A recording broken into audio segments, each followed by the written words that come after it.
ባለፈው የአስቸኳይ ጊዜ አዋጅ ለማወጅ ከተፎካካሪ ፓርቲ አመራሮች ጋር ሁለት ሶስት ውይይት አድርገን ነበር። በዚያ ውይይት ከዚህ ቀደም በተሻለ መንገድ ግብአት የተገኘበት መደማመጥ የታየበት እና በቀጣይም ወሳኝ ሀገራዊ ጉዳይ ሲኖር መመካከር የሚሻል መሆኑን ተግባብተን ነበር።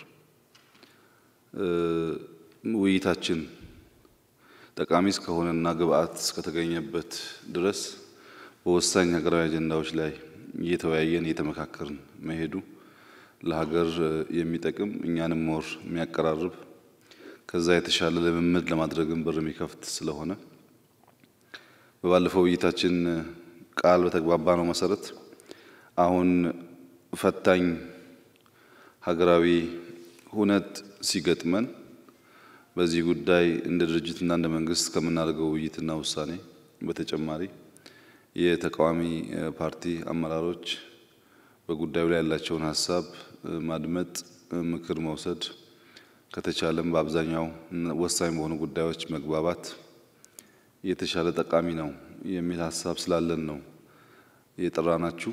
የምንወያይበት አጀንዳ የቀጣይ ምርጫ ሁኔታን የሚመለከት ነው። እንግዲህ ሁላችሁም እንደምትገነዘቡት ምርጫ መደረግ አለበት የሚል አቋም በግልጽ ስናራምድ ቆይተን በቅርቡ ከኮቪድ-19 ጋር ተያይዞ ምርጫ ቦርድ ምርጫ ማካሄድ አልችልም የሚል ሐሳብ አንስቷል። እዚህ ያለን ሰዎች ለዚህ አጀንዳ ዋና አክተር ስለሆን ምን ብናደርግ ይሻላል የሚለውን መመካከር እንድንችል ነው የጠራናችሁ። ለዚህ መነሻ የሚሆን ሙያተኞች ላለፉት 2-3 ሳምንታት በዝርዝር ሲያጠኑ ሲወያዩ ቆይተው ያዘጋጁት መነሻ ሐሳብ አለ። መነሻ ሐሳቡ ከቀረበልን በኋላ በዚያ መነሻ ሐሳብ ላይ ተንተርሰን ውይይት እንድናደርግና ቀጣይ እንደ መንግስት እንደ ሀገር በምንወስዳቸው ጉዳዮች ላይ በተቻለ መጠን የጋራ መግባባት መፍጠር እንድንችል ነው። ዋነኛው ዓላማና አጀንዳ ይሄ ነው። ገለጻውን ሰምተን ወደ ውይይት እንገባለን። ለዛሬ ውይይታችሁ መነሻ ሐሳብ የሚሆን ገለጻ ነው የማቀርበው። ገለጻው የሚቀርብበት ርዕስ ኮቪድ-19 ምርጫ ማራዘምና የህግ አማራጮች የሚል ነው። በዚህ ርዕስ የሚቀርበው ገለጻ ይዘቱ በአራት የተከፈለ ይሆናል። የመጀመሪያው የገለጻው ክፍል መፍትሄ የሚሻው ጉዳይ ምን እንደሆነ የሚብራራበት ክፍል ነው። የመፍትሄ አማራጮችን ከማየታችን በፊት በመጀመሪያ ደረጃ መፍትሄ ለምንድነው ያስፈልገን፣ ችግሩ ወይም ተግዳሮቱ ምንድነው የሚለውን በደንብ ለጋራ ግንዛቤ በሚሆን መንገድ ለመግለጽ ሞክራለሁኝ። ቀጥሎ የምናነጻጽራቸውን የምናወዳደራቸውን የተለያዩ የመፍትሄ አማራጮች እንዴት አገኘናቸው፣ በምን አይነት ሂደት ነው ወደ እነዚህ መፍትሄ አማራጮች የመጣ ነው፣ መፍትሄ አማራጮቹንም ደግሞ ለማመዛዘን ከግምት መግባት ያለባቸው የመፍትሄ መስፈርቶች ምንድናቸው የሚለውን በሁለተኛው የገለጻው ክፍል እንቃኛለን። በመቀጠልም ብዙውን የገለጻውን ጊዜ የሚወስደው የተለያዩ አማራጮችን የምናይበት ክፍል ነው። በመጨረሻ የተወሰነ የማጠቃለያ ነጥቦችን በማንሳት ገለጻውን ጨርሳለሁ። እንግዲህ ወደ መጀመሪያው የገለጻው ክፍል ስንሄድ በቅድሚያ መረዳት ያለብን ነገር መፍትሄ የሚሻው ጉዳይ ምን እንደሆነ፣ ችግሩ ወይም ጉዳዩ ምን እንደሆነ ማየት ነው።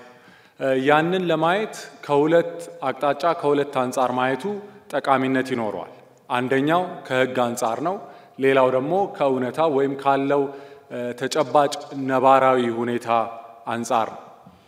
እንግዲህ ከዚህ ጉዳይ ጋር ግንኙነት ያላቸውን አግባብነት ያላቸውን ህጎች ስናይ የኢፌድሪን ህገ መንግስት ስናይ የክልል ህገ መንግስቶችን ስናይ እንዲሁም የሀገሪቱ ዋነኛ የምርጫ ህግ የሆነውን አዋጅ ቁጥር 1162/2011ን ስናይ እነዚህ ሁሉ በጋራ ግልጽ የሚያደርጉት ነገር አጠቃላይ ምርጫ እስከ ነሐሴ መጨረሻ መካሄድ እንዳለበት ነው። ለምሳሌ ጥቂት አንቀጾችን በጣም ዋነኛ የሆኑ አንኳር የሆኑ የህገ መንግስቱን አንቀጾች ማየት ጠቃሚ ሊሆን ይችላል። የህገ መንግስቱን አንቀጽ 54 ንዑስ አንቀጽ 1 ስናይ የህዝብ ተወካዮች ምክር ቤት አባላት በየ5 ዓመቱ ይመረጣሉ ይላል። እንዲሁም አንቀጽ 58 ንዑስ አንቀጽ 3 የህዝብ ተወካዮች ምክር ቤት የሚመረጠው ለ5 ዓመታት ነው። የሥራ ዘመኑ ከማብቃቱ ከአንድ ወር በፊት አዲስ ምርጫ ተካሂዶ ይጠናቀቃል ይላል። እንግዲህ ሁላችንም እንደምናውቀው የህዝብ ተወካዮች ምክር ቤት የሥራ ዘመን የሚያበቃው መስከረም መጨረሻ ላይ ነው። ስለዚህ ከዛ አንድ ወር በፊት ምርጫ ተካሂዶ መጠናቀቅ አለበት ሲባል ግፋ ቢል ነሐሴ መጨረሻ ላይ ምርጫ መካሄድ አለበት ማለት ነው። እንዲሁም የህገ መንግስቱን አንቀጽ 67 ንዑስ አንቀጽ 2 ስናይ የፌዴሬሽን ምክር ቤትን በተመለከተ አንቀጽ 72 ንዑስ አንቀጽ 3 የጠቅላይ ሚኒስትሩን የሥራ ዘመን በተመለከተ ያሉት ድንጋጌዎች በክልል ህገ መንግስትም ያሉ ተመሳሳይ ድንጋጌዎች እስከ ነሐሴ መጨረሻ ምርጫ መካሄድ እንዳለበት ግልጽ ያደርጋሉ። ህጉን በአንድ መልኩ አይተን ተጨባጭ ነባራዊ ሁኔታውን ደግሞ በምናይበት ጊዜ ምርጫውን እስከ ነሐሴ መጨረሻ ማካሄድ እንደማይቻል በጣም ግልጽ ይሆናል። ሁላችንም እንደምናውቀው ኮቪድ-19 የሚባል በዓለም አቀፍ ደረጃ የተከሰተ ከሰው ወደ ሰው የሚተላለፍ ገዳይ የሆነ ወረርሽኝ ተከስቷል። ይህ ወረርሽኝ ከባህሪው አንጻር የሚያስፈልጉ የጥንቃቄ እርምጃዎች አሉ። ሰዎች ሲገናኙ፣ የሰዎች ንክኪ ሲኖር፣ ሰዎች ሲሰባሰቡ በሽታው በቀላሉ የመተላለፍ ባህሪ ስላለው የሰዎችን እንቅስቃሴና ግንኙነት መገደብ ግድ የሚል በሽታ ነው። ለዚህም ነው የአስቸኳይ ጊዜ አዋጅም ወጥቶ በተቻለ መጠን የሰዎችን እንቅስቃሴና መሰባሰብ መገደብ ያስፈልጋል። ምርጫ ደግሞ በባህሪው ብዙ ሰዎች እንዲንቀሳቀሱ እንዲሰባሰቡ የሚያደርግ ነው። የምርጫ ሂደትና እንቅስቃሴዎችን፣ የመራጮችን ምዝገባ፣ የምርጫ ቅስቀሳን ብናይ በሺዎች የሚቆጠሩ በሚሊዮኖች የሚቆጠሩ በአገር አቀፍ ደረጃ እንዲሰባሰቡና እንዲገናኙ የሚያደርግ ነው። ሌላው ቀርቶ የምርጫ አስፈጻሚዎችን እንኳን ብናይ ኢትዮጵያን በሚያህል ሀገር ምርጫ ለማስፈጸም ቢያንስ 150 ሺህ የሚሆኑ ምርጫ አስፈጻሚዎችን ማሰልጠን፣ መመልመል እና በመላው ሀገሪቱ ማሰማራት ይጠይቃል። ከኮቪድ-19 ባህሪ የተነሳ ይህን ያህል ቁጥር ያላቸውን ሰዎች እያሰባሰቡ በመላው ሀገሪቱ ማሰማራት በሽታው በከፍተኛ ሁኔታ እንዲስፋፋ እድል የሚያመቻች ሊሆን ስለሚችል ሀገርን፣ ህዝብን ለከፍተኛ የጤናና ከዛም ያለፈ አደጋ ሊያጋልጥ የሚችል ነው።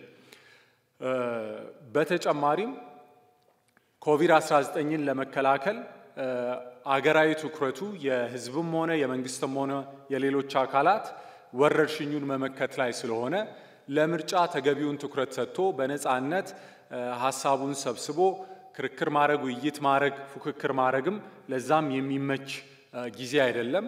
እንደሚታወቀው የምርጫ አስፈጻሚው ብሔራዊ ምርጫ ቦርድም ምርጫውን ለማድረግ ያደርገው የነበረውም ዝግጅት ከኮቪድ-19 የተነሳ ተሰናክሏል። ምርጫ አስፈጻሚዎችን ማሰልጠን፣ መመልመል አልቻለም።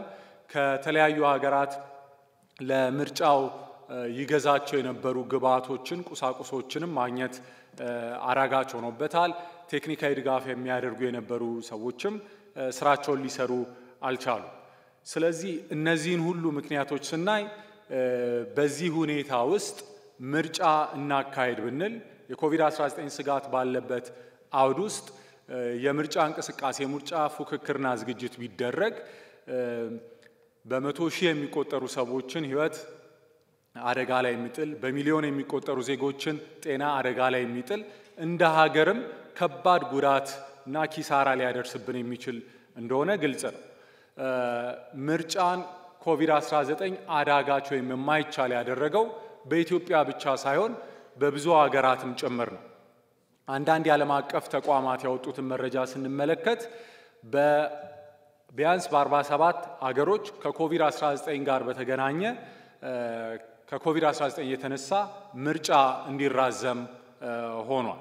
የአካባቢያዊ ምርጫዎች፣ የክልል ምርጫዎች፣ የማሟያ ምርጫዎች፣ የቅድመ ምርጫ ፉክክሮች እንዲሁም አጠቃላይ ሀገር አቀፍ ምርጫዎች እንዲራዘሙ ተደርጓል።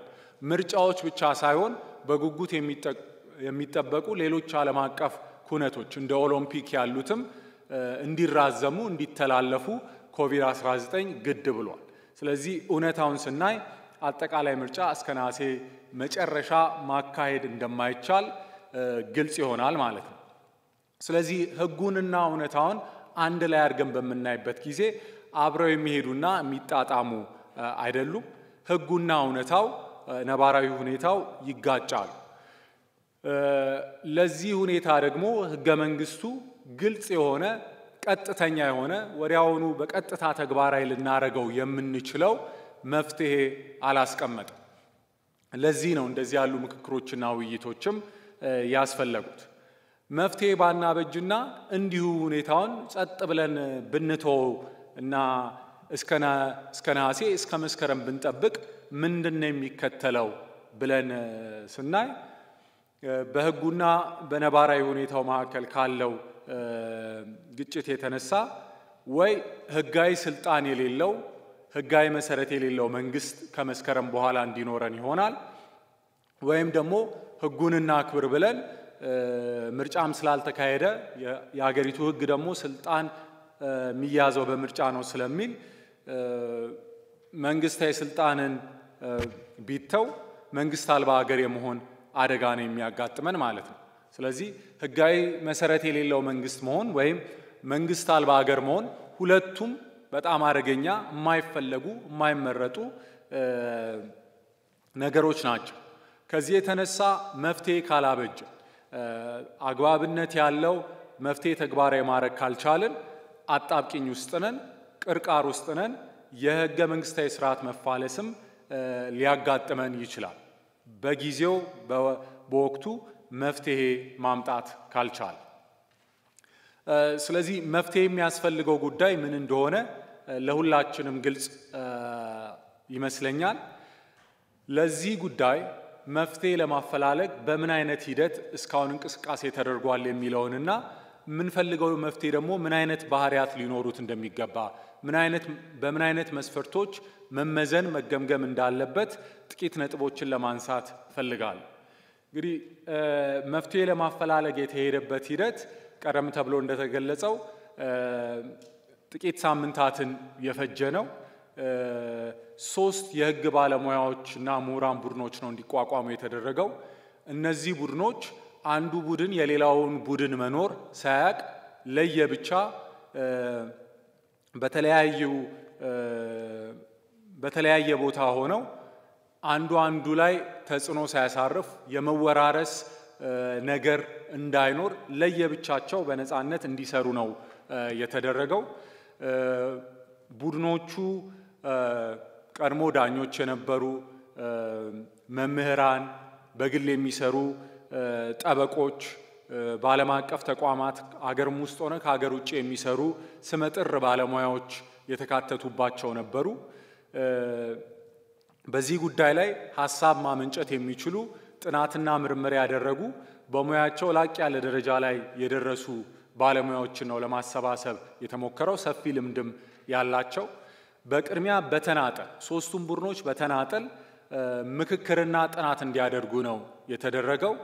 የተናጠል ምክክርና ጥናታቸውን ከጨረሱ በኋላ አማራጭ የሚሉትን ሀሳብ ይዘው በጋራ እንዲመጡ ከተደረገ በኋላ 3ቱ ቡድኖች አንድ ላይ ሆነው እንዲከራከሩ፣ እንዲወያዩ ተከታታይ መድረኮች ተዘጋጅተው የጋራ ምክክር ውይይት ካደረጉ በኋላ ነው እንግዲህ ዛሬ የምናቀርብላችሁን አማራጭ መፍትሄ ሀሳቦች መለየት የተቻለ። ስለዚህ ሂደቱ በጣም ኤክስቴንሲቭ ነበረ። በጣም ደግሞ ጥብቅ በሆነ ሪግረስ በሆነ ሂደት ውይይትና ክርክር የተካሄደበት ነበር። እንግዲህ ስለ ሂደቱ ይህን ያህል ካልኩኝ የመፍትሄ አማራጮቹን በምን መስፈርት መገምገም ጠቃሚ ሊሆን ይችላል የሚለውን አንዳንድ የመነሻ ሀሳቦችን ለማቅረብ እሞክራለሁ።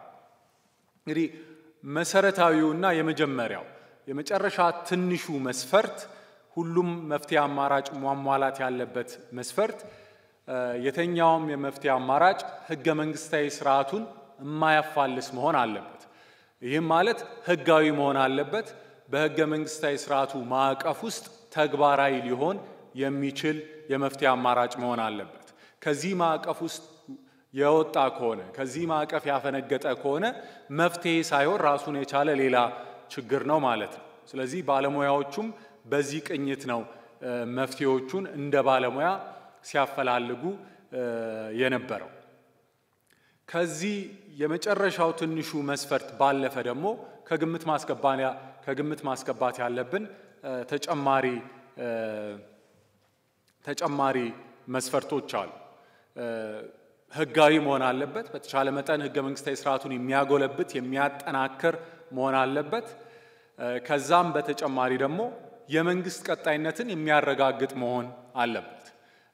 ሀገር ላይ የተደቀነ ህዝብ ላይ የተደቀነ ከፍተኛ አደጋ አለ፣ ኮቪድ-19 አለ። ይህ አደጋ የጤና ጉዳይ ብቻ ሳይሆን ከዛ ባለፈ በኢኮኖሚያችን ላይ በፖለቲካችን ላይ እንደ ሀገር ባለን ህልውና በሉዓላዊነታችንም ላይ የራሱ የሆነ ተጽዕኖ ሊያሳድር የሚችል ስለሆነ ይህንን ለመከላከል የሚችል አቅም ያለው የመንግስት ቀጣይነትን የሚያረጋግጥ መፍትሄ መሆን አለበት። ይሄ ሁለተኛው መስፈርት ነው። በተጨማሪም ለኮቪድ-19 የምንሰጠውን ምላሽ የማያደናቅፍ ሐሳባችንን፣ አቅማችንን፣ ሀብታችንን የማይበታትን መፍትሄ አማራጭ መሆን አለበት። በተጨማሪም እንዲህ ተወያይተን ተመካክረን የምናመጣው ተግባራዊ የምናደርገው መፍትሄ አማራጭ የኮቪድ-19 ስጋት ከተወገደ በኋላ በተቻለ ፍጥነት ሁሉን አቀፍ ነፃና ተአማኒ የሆነ ምርጫ ማከናወን የሚያስችለን የመፍትሄ አማራጭ መሆን አለበት። በተጨማሪም ተግባራዊ የሚደረገው መፍትሄ ህጋዊ መሆን ብቻ ሳይሆን ከህግ የማይቃረን መሆን ብቻ ሳይሆን ያለበት ከሞራልና ከፖለቲካ እይታ ሲታይም በተቻለ መጠን የተሻለ ቅቡልነት ያለው እንዲሆን ይፈለጋል። እንዲሁም ተግባራዊ የሚደረገው መፍትሄ በተቻለ መጠን ጊዜና ወጪን የማያባክን የሚቆጥብ መፍትሄ አማራጭ መሆን አለበት። እንዲሁም የገጠመን ፈተና የገጠመን ተግዳሮት ሀገራዊ ስለሆነ በፌደራል ብቻ የሚታይ ወይ በክልል ብቻ ያለ ሳይሆን ሀገር አቀፍ ስለሆነ መፍትሄ አማራጩም በተቻለ መጠን በሀገር አቀፍ ደረጃ ወጥ በሆነ መልኩ ተፈጻሚ ሊሆን የሚችል ቢሆን ተመራጭ። ቀጥሎ እንግዲህ የምናየው የመፍትሄ አማራጮቹን ነው። ቅድም በገለጽኩት ሂደት ነጥረው የወጡ የመፍትሄ አማራጮች ምንድናቸው የሚለውን እናያለን። አንደኛው የመፍትሄ አማራጭ የህዝብ ተወካዮች ምክር ቤትን መበተን ነው። ሁለተኛው የመፍትሄ አማራጭ የአስቸኳይ ጊዜ አዋጅ ማወጅ ነው። ሶስተኛው የመፍትሄ አማራጭ ህገ መንግስት ማሻሻያ ማድረግ ነው። አራተኛው የመፍትሄ አማራጭ ህገ መንግስታዊ ትርጓሜ መጠየቅ ነው። እነዚህን እያንዳንዳቸውን የመፍትሄ አማራጮች ህገ መንግስታዊ መሰረታቸው ምን እንደሆነ ተግባራዊ ሊደረጉበት የሚችልበት ሂደት ምን እንደሚመስል እንዲሁም በሌሎች ሀገሮች እነዚህን የመፍትሄ አማራጮች በተመለከተ ያለው ተሞክሮ ምን እንደሚመስል በተጨማሪም የእያንዳንዱን የመፍትሄ አማራጭ ጠንካራና ደካማ ጎን ውሱንነቱን በዝርዝር ለውይይታችሁ ግብዓት በሚሆን መልኩ ለማቅረብ ሞክራለሁ። ፓርላማውን ፈቃድ ፓርላማ እንዲበተን ማድረግ የተለመደ አሰራር። ይሄ የሚደረግበት የተለያዩ መነሻዎችና ምክንያቶች አሉ። አንደኛው በፓርላማውን ፈቃድ የማይሆነው የመንግስት ጣምራ መንግስት ፈርሶ አዲስ ጣምራ መንግስት መመስረት በሚያቅትበት ጊዜ ያው ህጉም ራሱ እንዲበተኑ ያስገድዳቸዋል። ከዛ በተለየ ሁኔታ በራሳቸው ፈቃድ እንዲበተኑ የሚደረገው ግን አንደኛ በፓርላማና በህግ አስፈጻሚው መካከል ያለ ፍጥጫ ወይም መቆላለፍ ሲኖር ዴድሎክ ወይም ኢምፓስ በሚኖርበት ጊዜ ያንን መውጣት መፍታት ሲያቅታቸው ምርጫው መደረግ ከነበረበት ጊዜ ቀደም ብሎ አዲስ ምርጫ እንዲደረግ በፈቃዳቸው ህግ አውጪው እንዲበተን ይደረጋል።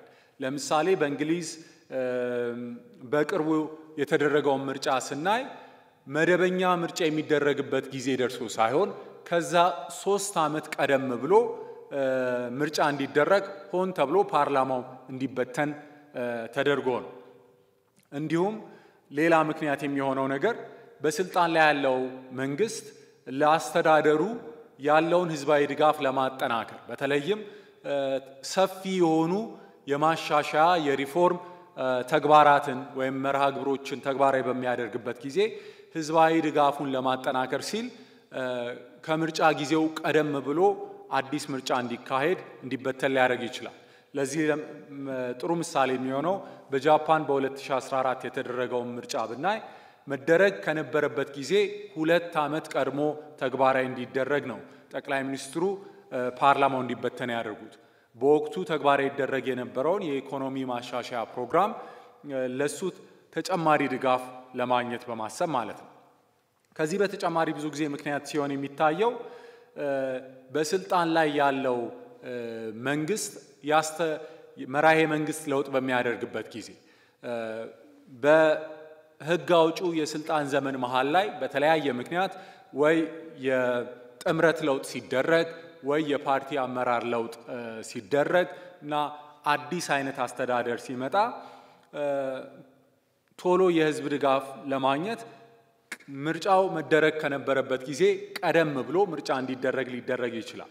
በጀርመን በ1983 በእንግሊዝ በ2017 በአውስትራሊያ በ2010 የተደረጉትን ምርጫዎች ለዚህ ምሳሌ አድርጎ መጥቀስ ይቻላል። 1 ዓመት ከግማሽ ቀደም ብሎ 2 ዓመት ከግማሽ ቀደም ብሎ በአውስትራሊያ ደግሞ 4 ወር ቀደም ብሎ ምርጫ ለማድረግ እንዲቻል ፓርላማ እንዲበተን አድርገዋል።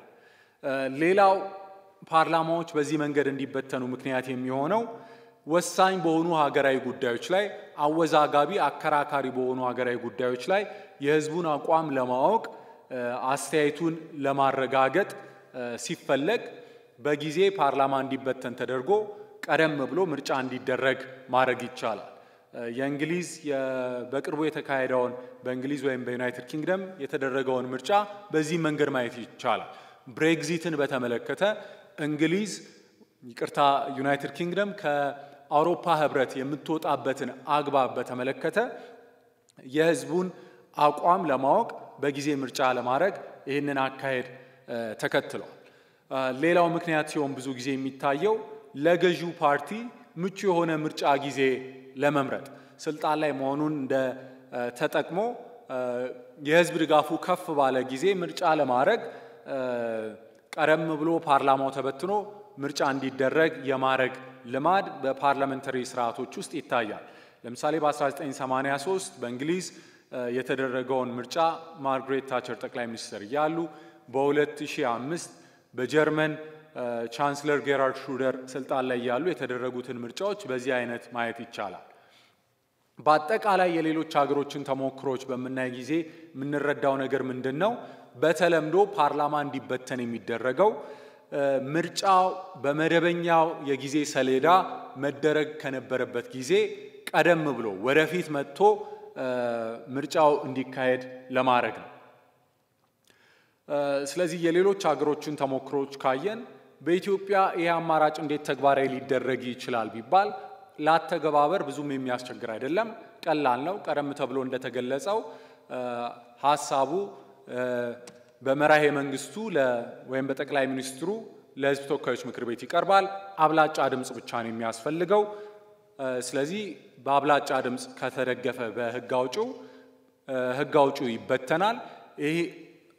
ይህ ወደ መስከረም አጋማሽ ላይ ወይ መስከረም መጀመሪያ ላይ ቢደረግ እስከ የካቲት ድረስ አሁን በስልጣን ላይ ያለው መንግስት የዕለት ተዕለት ስራዎችን እየሰራ እንዲቆይ ማድረግና ምርጫውን እስከ የካቲት መግፋት ይቻላል ማለት ነው።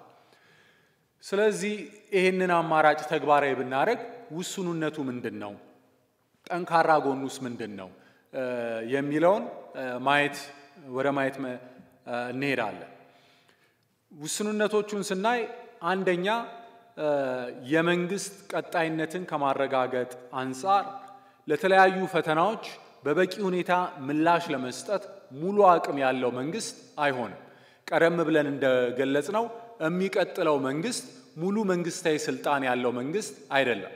የዕለት ተዕለት ስራዎችን የመስራት ኃላፊነት ያለው እንደ ባላደራ መንግስት አይነት ነው የሚሆነው ማለት ነው።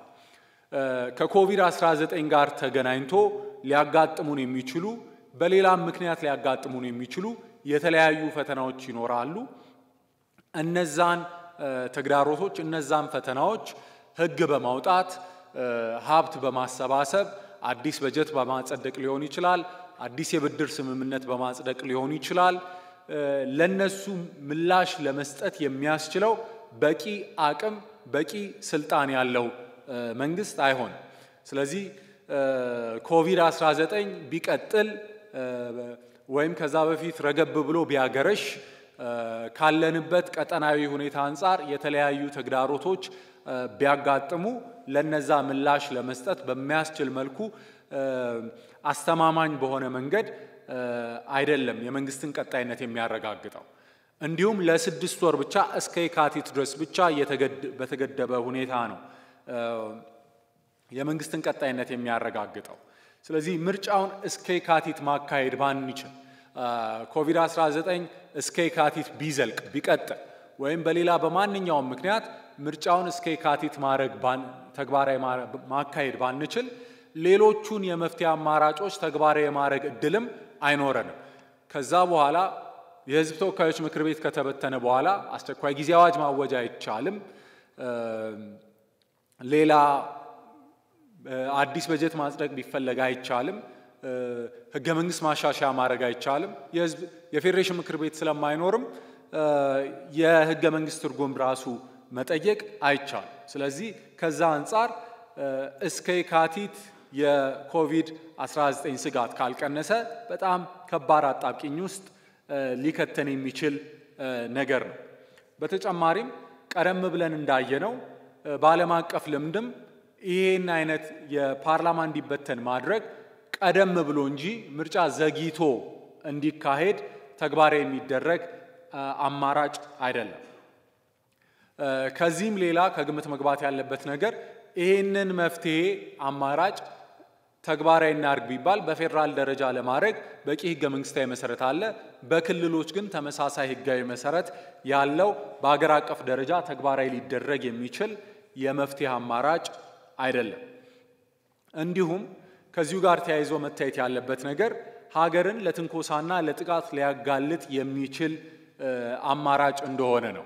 ምክንያቱም ህግ አውጪው በስራ ላይ የለም። ለመንግስት የሚያስፈልገውን ሀብትና ድጋፍ መስጠት የሚችል አስቸኳይ ጊዜ አዋጅ ቢያስፈልግ ያንን ማወጅ የሚያስፈልግ ሀገር ላይ ጥቃት ቢመጣ ለዛ ምላሽ የሚሆን አዋጅ ማወጅ ስልጣን ያለው ህግ አውጪ በስራ ላይ አይኖርም።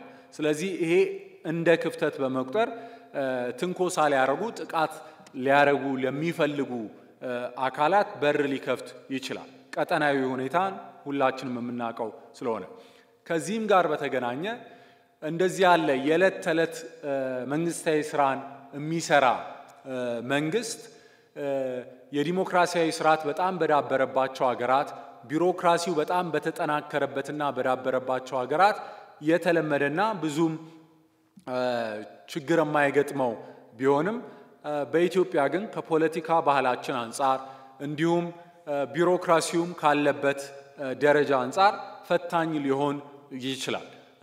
በዕለት ተዕለት ህግን ከማስከበር አንፃር ራሱ ፈተና ሊገጥመው የሚችል እንደሆነ ግንዛቤ ሊወሰድበት ይችላል። በተጨማሪም የህዝብ ተወካዮች ምክር ቤት ከተበተነ በኋላ ህግ አስፈጻሚው ከህግ አውጪው ወይም ከፓርላማው ቁጥጥርና ድጋፍ ክትትልም ሳይኖረው መንግስት ሆኖ የሚቀጥል መሆኑም ይሄም እንደ አንድ ውሱንነት ሊነሳ የሚችል ነገር ነው። ድጋፍ የሚያደርግለት ብቻ ሳይሆን የሚከታተለውና የሚቆጣጠረው ፓርላማም አይኖርም ማለት ነው። ስለዚህ እነዚህ ነገሮች እንደ ውስንነት ተነስተዋል። ወደ ጠንካራ ጎኑ ተመራጭ ሊያረገው ወደሚችለው ነገር ደግሞ ስንመጣ ሂደቱ የሚጠይቀው ድምፀ ብልጫ በጣም ቀላል ነው። ተግባራዊ ለማድረግ ከአካሄድ ከስነ ስርዓት አንፃር ቀላል ነው።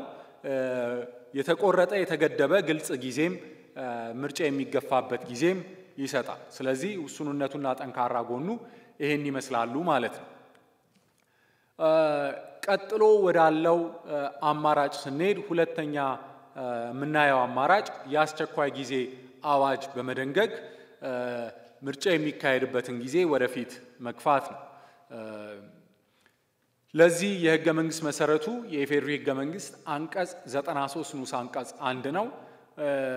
ለሁላችንም ግንዛቤ እንዲረዳ ይህንን አንቀጽ በአጭሩ ብናየው ጥሩ ነው። በህገ መንግስቱ አንቀጽ 93 ንዑስ አንቀጽ 1 ሀ መሰረት የውጭ ወረራ ሲያጋጥም ወይም ህገ መንግስታዊ ስርዓቱን አደጋ ላይ የሚጥል ሁኔታ ሲከሰትና በተለመደው የህግ ማስከበር ስርዓት ለመቋቋም የማይቻል ሲሆን ማናቸውም የተፈጥሮ አደጋ ሲያጋጥም ወይም የህዝብን ጤንነት አደጋ ላይ የሚጥል በሽታ ሲከሰት የፌዴራል መንግስት የሚኒስትሮች ምክር ቤት የአስቸኳይ ጊዜ አዋጅ የመደንገግ ስልጣን አለው ይላል።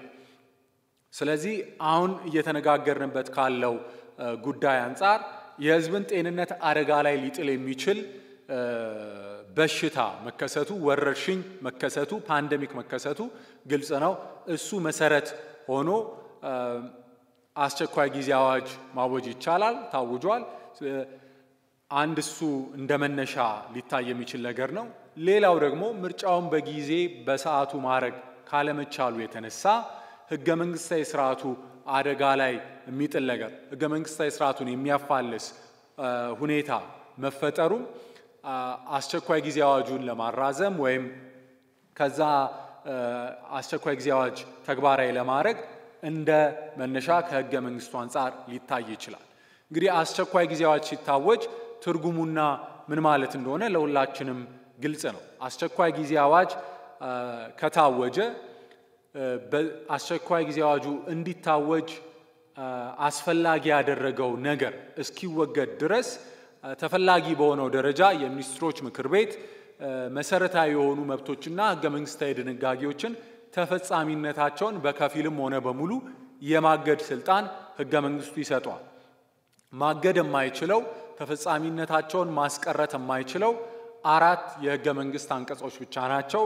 እነዚህም የህገ መንግስቱ አንቀጽ 1፣ 18፣ 25 እና አንቀጽ 39 ንዑስ አንቀጽ 1 እና 2 ናቸው። አንቀጽ 1 ከሀገረ መንግስቱ ስያሜ ጋር የተገናኘ ነው። የኢትዮጵያ ፌዴራላዊ ዲሞክራሲያዊ ሪፐብሊክ ተብሎ ሀገረ መንግስቱ ይጠራል የሚለው አንቀጽ ነው። አንቀጽ 18 ኢሰብአዊ የሆነ አያያዝን የሚከለክለው የህገ መንግስት አንቀጽ ነው። አንቀጽ 25 በህግ ፊት በኩል የመታየት መብትን የሚያስቀምጠው አንቀጽ ነው። አንቀጽ 39 ደግሞ የራስን እድል በራስ የመወሰን መብትን የሚሰጠው እውቅና የሚሰጠው አንቀጽ ነው። ስለዚህ ከነዚህ ህገ መንግስታዊ ድንጋጌዎች ውጪ ያሉ ሌሎች ህገ መንግስታዊ ድንጋጌዎች ከመብት ጋር የተገናኙም ሆነ ሌሎች ህገ መንግስታዊ ድንጋጌዎችን በአስቸኳይ ጊዜ አዋጅ ውስጥ ተፈጻሚነታቸውን